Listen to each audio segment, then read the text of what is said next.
Hello guys, in this video I'm going to show you quickly how to scan a QR code with your FTX app.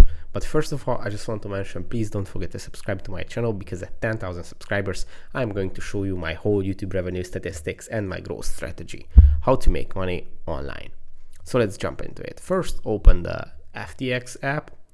Then you have to go to the settings, which is on the top right corner of the screen, this little gear icon.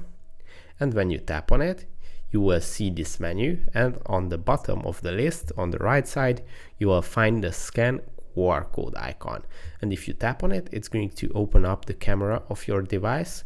And if you did not allow for the app to use the camera, you have to do that first, and then you can scan the QR code and you can transfer cryptos to that address.